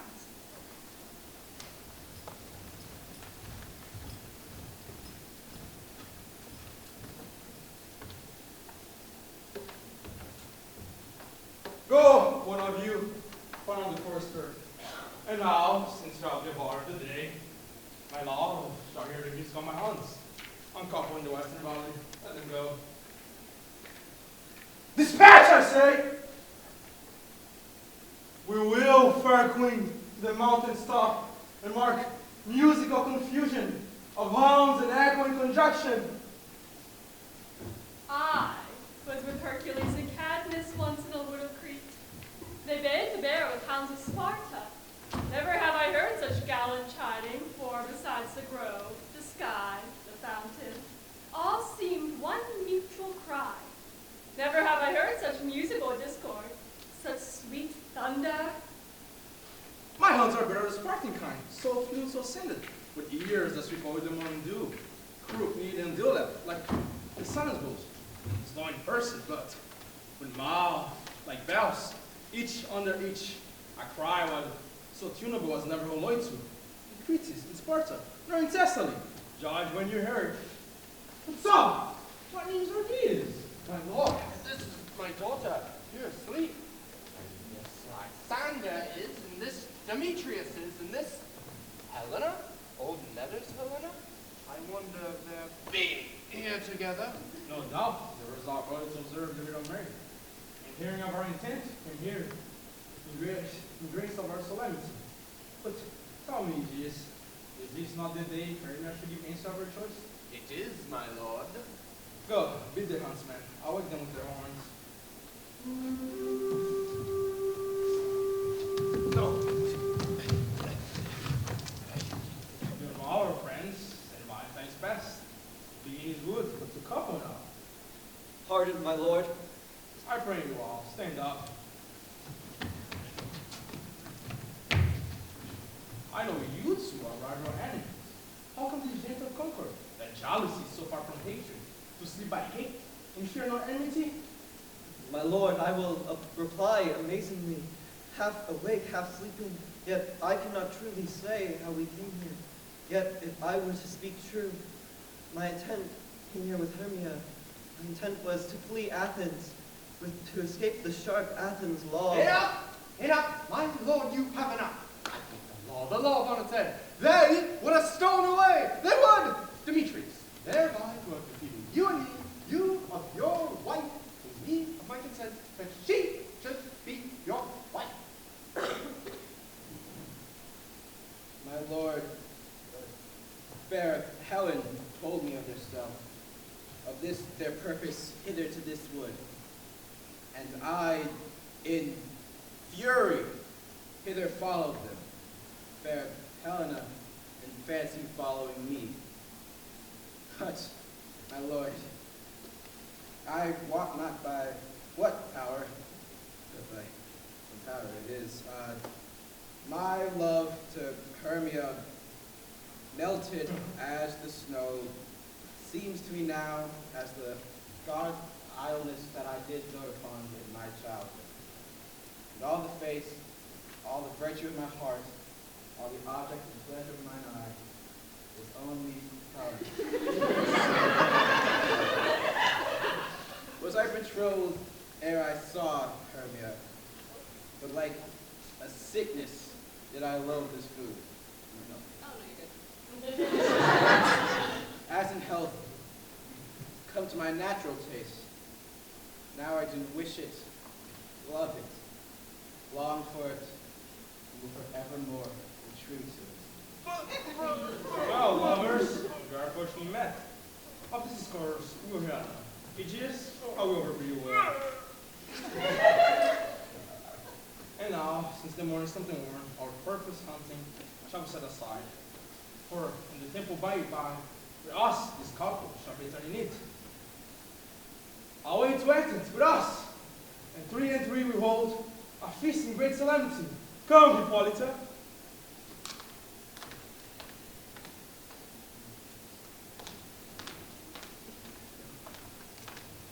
These things seem small and undistinguishable, like far mountains turned into clouds. Methinks I see these things with parched eyes, when everything seems double. So methinks. And I found Demetrius like a jewel. My own, and yet not my own. Are you sure that we are awake? It seems to me that yet we sleep, we dream. Don't you think the Duke was here and bid us follow him? Yea, and my father. And Hippolyta. And he did bid us follow to the temple. Why, then we are awake. Let's follow him, and by the way, let us recount our dreams. I remember a lot of fighting. They're gone. She wanted to gouge my eyes out. I feel like it was deserved.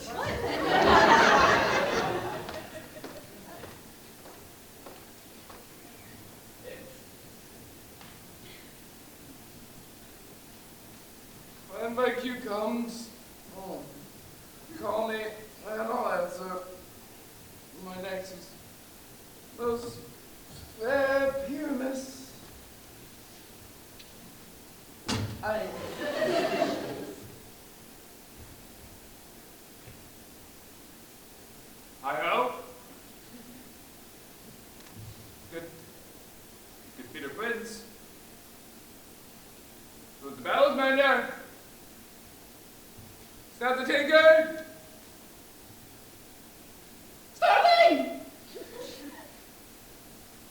God's my life. Stolen hence and left me asleep.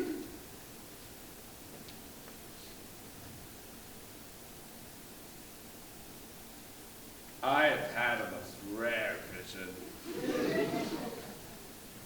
I have had a dream, past the wit of man to say what a dream it was. Man is but an ass if he were to go about and expound what this dream was. Methought I was... There's no man can tell what. Methought I was...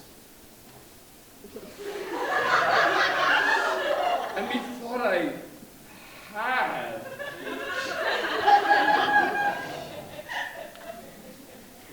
A man is but a patched fool if he were to offer to say what methought I had.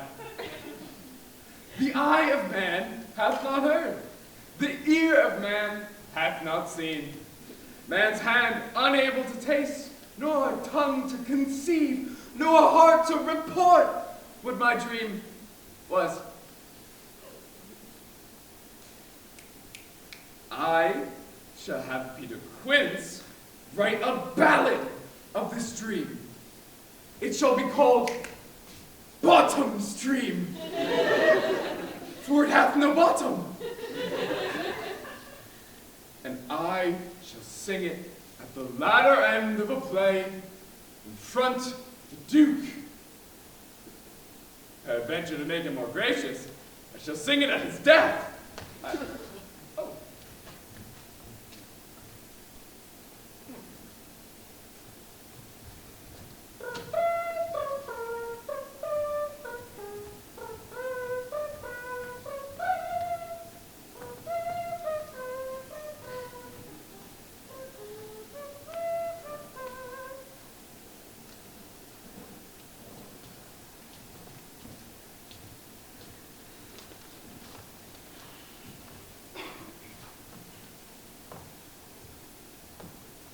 Have you sent to Bobby's house yet? Is he come home? He cannot be heard of. Out of doubt, he's transported. Well, if he come not, then the play gets marred. It goes not forward, don't it?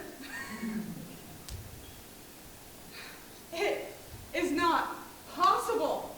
You have not a man in all Athens able to discharge Pyramus but he. No. He had simply the best wit of any hanged craftsman in Athens. Yeah, and the best person too. And he was a very paramour for a sweet voice. You must say paragon. Paramour is a thing of naught. Masters, the Duke is coming from the temple, and there was 2 or 3 lords and ladies more married. If our sport had gone forward, we'd all have been made men. Oh, sweet boy bottom! Thus had he lost 6 pence a day during his life, he could not have escaped 6 pence a day. And had the Duke not given him 6 pence a day in playing Pyramus, I'll be hanged. He would have deserved it too. 6 pence a day in Pyramus, or nothing.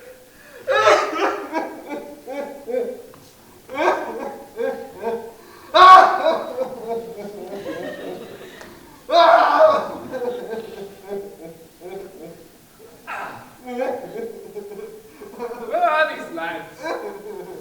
Where are these hearts? Watch out! Almost happy day! Almost courageous hour! Oh, masters! I am to discourse wonders. But ask me not what for. For if I were to tell you, I am not a true Athenian. Let us hear, sweet bottom. I will tell you everything as it fell out. All I will tell you that the Duke hath dined. What?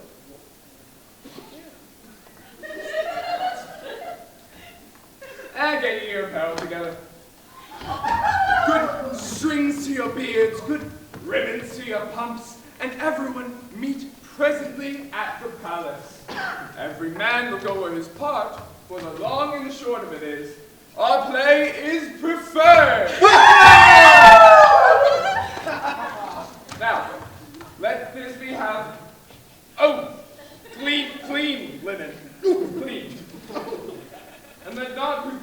lion pare his nails, for they shall hang out as the lion's claws. And, masters, eat no onions, nor garlic. We are to utter sweet breath. And I do not doubt but to hear them say that it was a sweet comedy. Now, no more words. Away. Go away.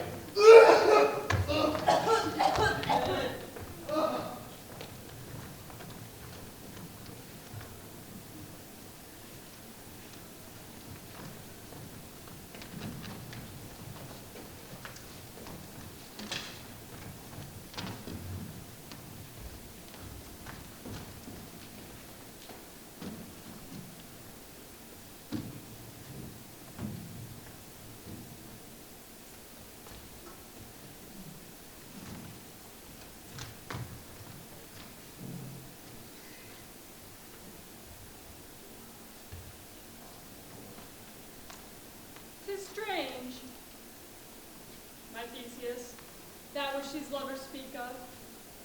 Most strange and true. I never may believe the scented fables, nor these fairy toys.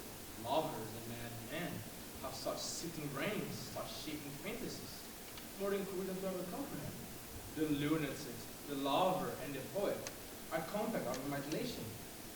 Imagine having some joy and conference, the bringer of that joy. Such tricks have strong imagination. That if you would.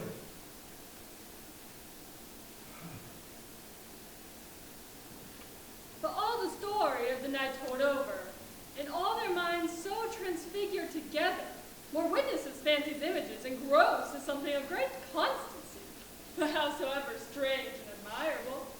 Oh, here comes the lovers, full of joy and mirth. Joy, gentle friends, joy and fresh, they echo in your hearts.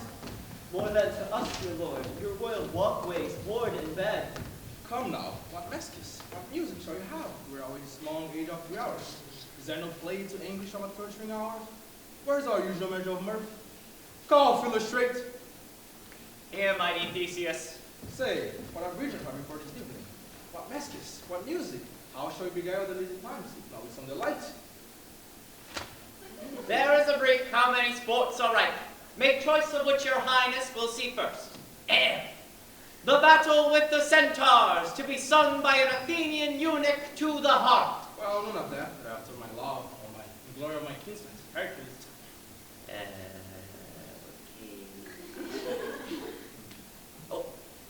The thrice 3 muses, mourning for the death of learning, late deceased in beggary.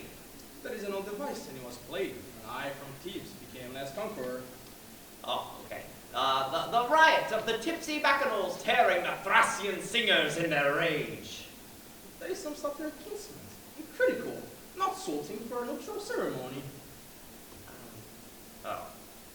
A tedious brief scene of young Pyramus and his love Thisbe, very tragical mirth. Tedious and brief, tragical and mirth. There is some hot ice and orange snow. How shall you find this concord of this discord?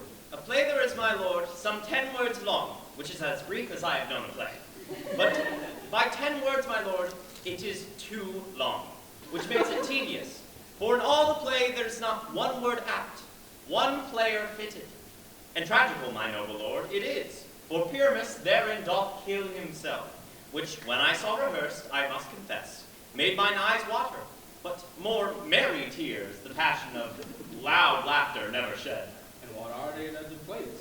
Hard-handed men that work in Athens here, which never labored in their minds till now, and now have toiled their unbreathed memories with this same play against your nuptial. And we'll hear it. No, no, my noble lord. It is not for you. I have heard it over, and it is nothing, nothing in the world. Extremely stretched and conned with cruel pain to do you service. I will hear that play, for there nothing never can be amiss when symphonies and duty tender it. Go, bring them in. And ladies and gentlemen, take your seats. I love not to see wretchedness so o'ercharged, and duty in his service perishing. Why, gentle sweet, you shall show us all things. They say they can do nothing in this kind. Be kind or we, thanks for nothing. Our sports shall be what take what they mistake.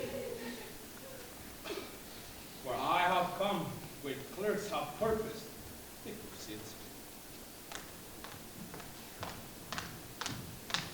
So please your grace, the prologue is addressed. Let him approach.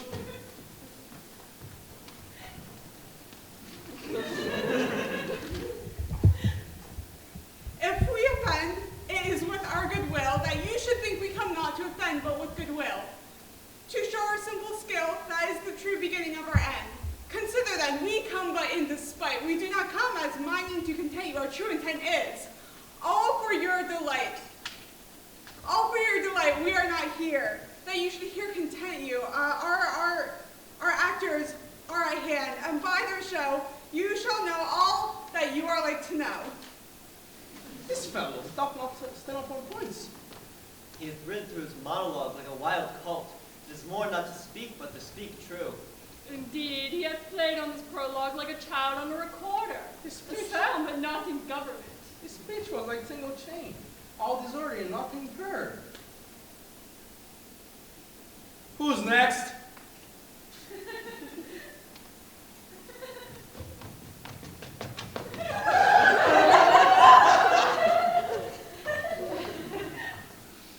Gentles, perchance you wonder at the show, but wonder on till truth makes all things plain.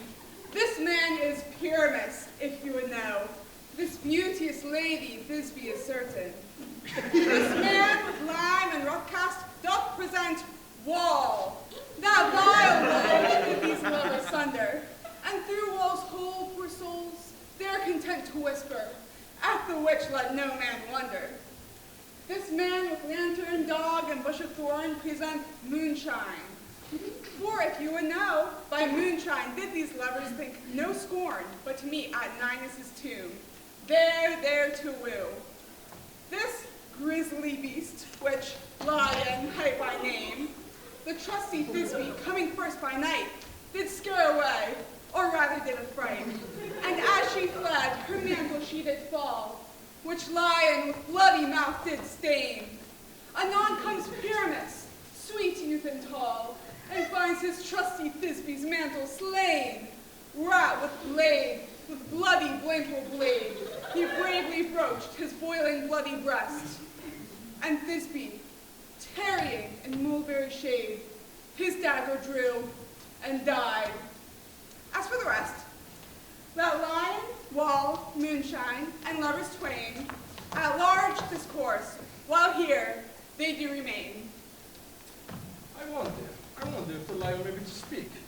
No wonder, my lord, when Lion Mayew with many asses do. Silence, Pyramus draw near the wall.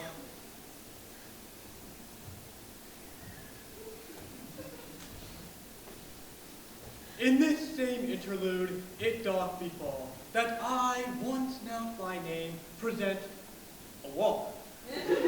And such a wall as I may have you think that have in it a cranny hole or link, through which the lovers, Pyramus and Thisbe, did whisper often very secretly.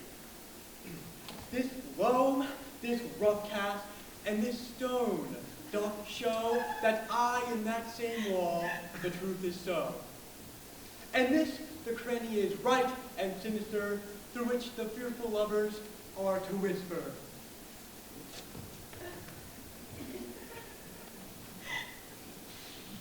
It is the wittiest partition that ever I heard discourse, my lord.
Show me thy hole.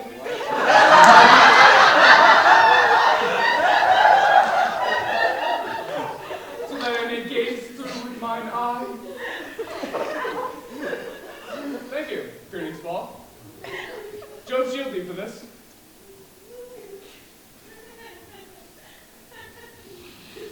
For what I see, no Thisbe do I see. Oh, vile wall, through whom I see no bliss. Cursed be thy stones for thus deceiving me. Oh, shit.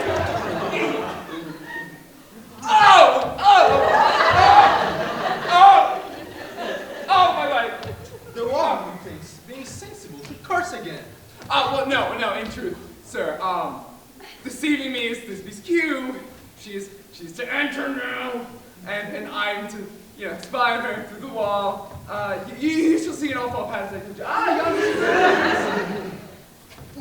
Oh, often hast thou heard my moans, purporting my fair pureness in me. My cherry lips have often kissed thy stones with lime and hair in the cup of thee. I see my Thisbe's voice. I will now to hole, to spy, so I might hear my lover's face. Thisbe?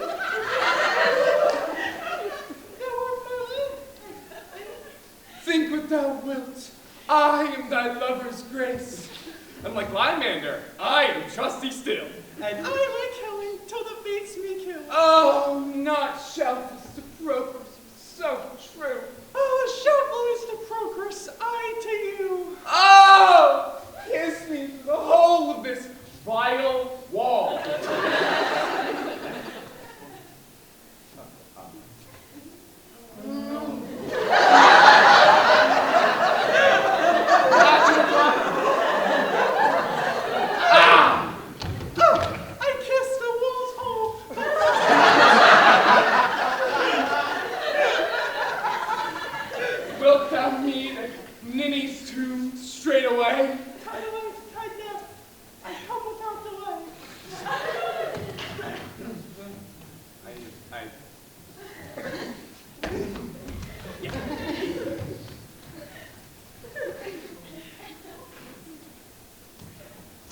Thus have I, wall my part discharged so, and thus away wall doth go. He enters.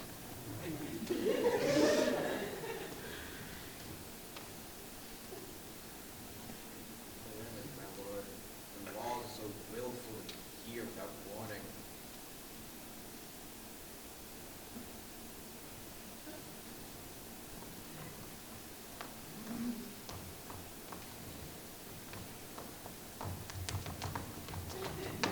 Ladies!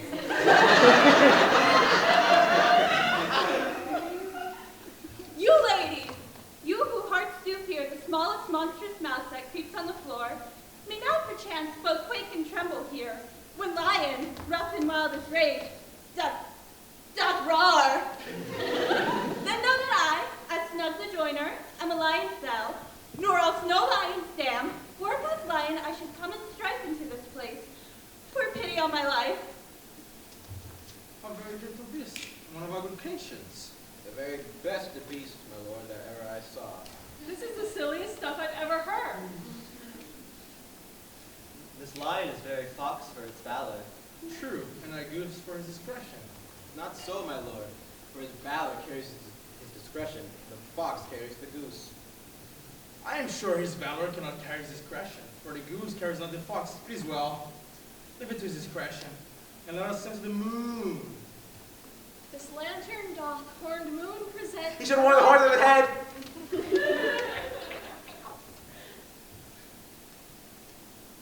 This lantern doth horned moon present, that I, the man in the moon, do seem to be. This is the greatest stars of all the rest. The moon should be put into the lantern. How is it else? The man, I, the moon. He dares not come for the candle, for you see, it is already stuffed. I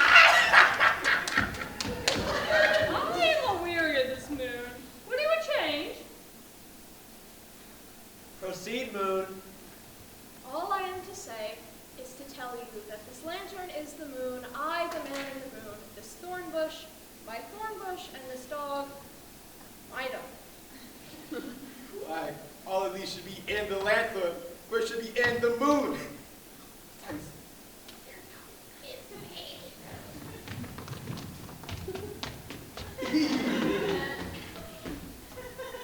This is old Minnie's tomb. Where's my log?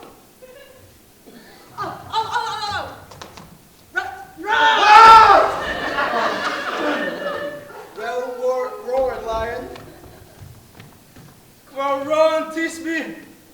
Well shown, Moon. Truly, the moon shines with a good grace. Well, Miles, lion. And then came Pyramus. And the lion vanished.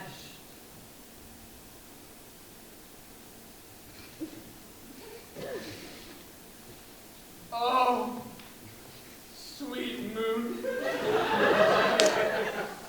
I thank thee for thy sunny beams. I thank thee, moon, for shining now so bright. For by thy gracious, golden, glittering gleams do I trust and take truest Thisbe sight.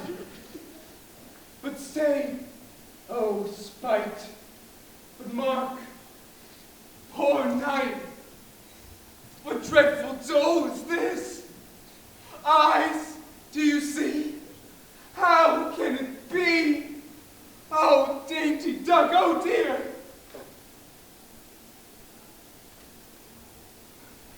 Thy mantle good. What? Stained with blood? Oh! A brown! You carry foul! Ah! Fate! God! God, thread! Throb! Crush! Quit! Conclude! And what? Ah! This passion and the death of a dear friend. Ah! Charbonnier to make a man look sad. Beshrew my heart, but I pity the man. Oh! Wherefore, nature, did thou lions brave? Since lion, Mayew, I'm here to flower my dear. Who is, wait, hang on, no. Which was the fairest dame that lived, that loved, that liked, that left a cheer. Out, dear, confound, out, sword and wound. The path of Pyramus. I that left path from which heart doth hop.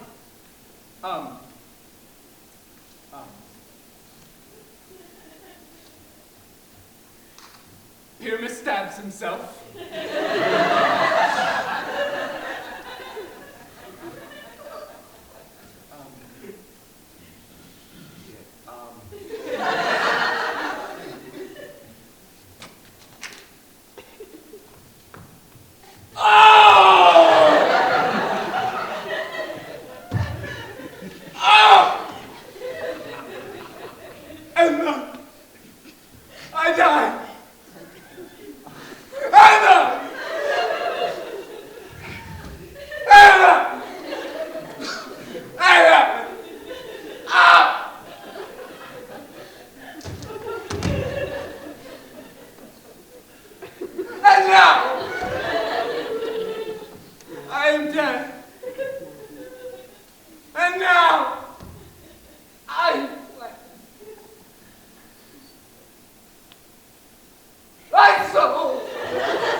Moon, take my flight.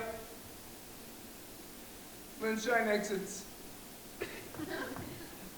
What? Exit! Rude.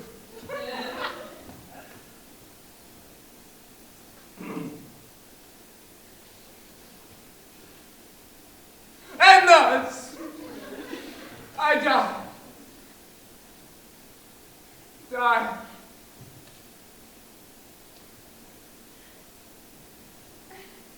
Die!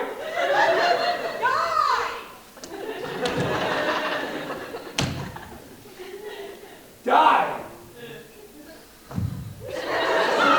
No die, but an ace for him, for he is but one. Not an ace, for he is dead. He is none. How chance Thisbe comes back to find her lover before moonshine is gone?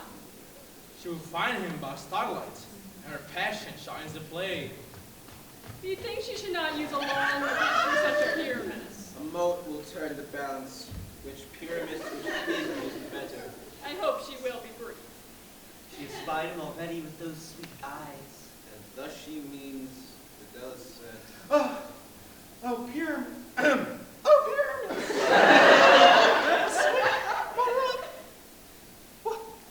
what? Then, my dove, speak. Oh, pyramus, arise. Speak. Quite dumb. Dead.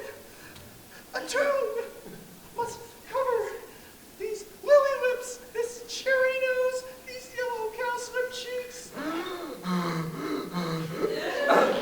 Are gone.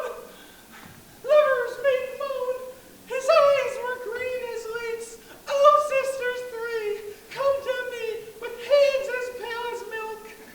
Tell me not a word. Come, trust me.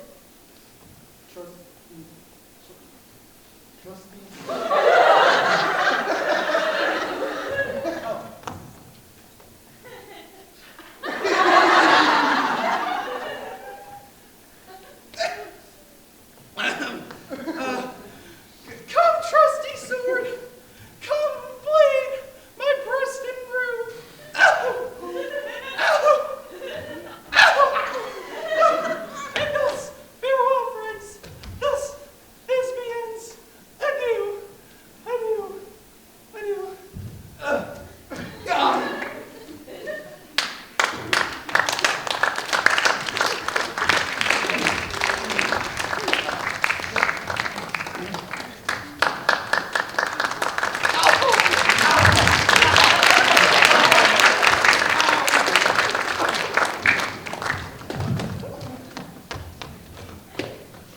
Well, and moonshine and lion are left to bury the dead. Aye, and wall too. What? No, sir. In truth, I promise you, the lion that parted our father's ground and mine, it's down. Would thou like to see an epilogue? Or maybe a burgomask dance between two of our actors? Well, that's for you. For your plane. Leave no excuse when all the players are dead. Mary, if he that has written from the pyramids and hanged himself in Thisbe's garden, it would have been a fine tragedy. And so it is, truly. Recover, Burgos Mask. Let your epilogue alone. The iron tongue of midnight out till 12. The lovers, too bad. It's almost fairy time. I fear we shall sleep the coming morn, as much as we have overwatched. This palpable cross plague. Sweet friends, too bad. So serious.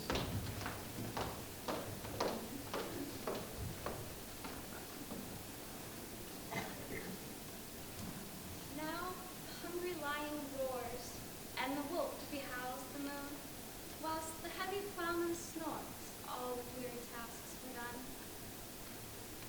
Now the wasted brands do glow, whilst the screech owl, screeching loud, puts the wretch that lies in woe in remembrance of a shroud.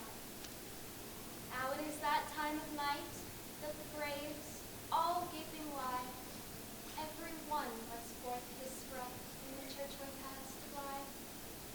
And we fairies that do run by the triple Hecate's team from the presence of the sun, following darkness like a dream, now a frolic. Not a mouse shall disturb this hallowed house. I am sent with whom before sweep the dust behind the door.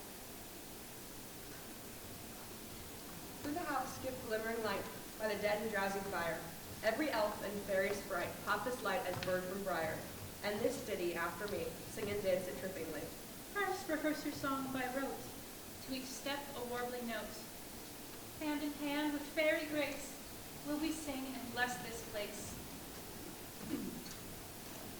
Now until the break of day, through this house each fairy stray.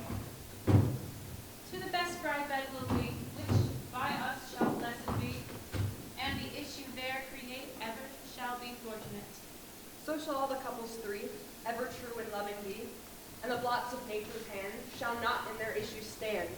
Never mole, hairlip, nor scar, nor mark prodigious such as our despised in the nativity shall upon their children be. And with this field do consecrate, every fairy take his gate, and each several chamber bless through this palace of sweet peace, and the owner of it blessed ever shall in safety rest. Trip away, make no stay, meet me all by break of day.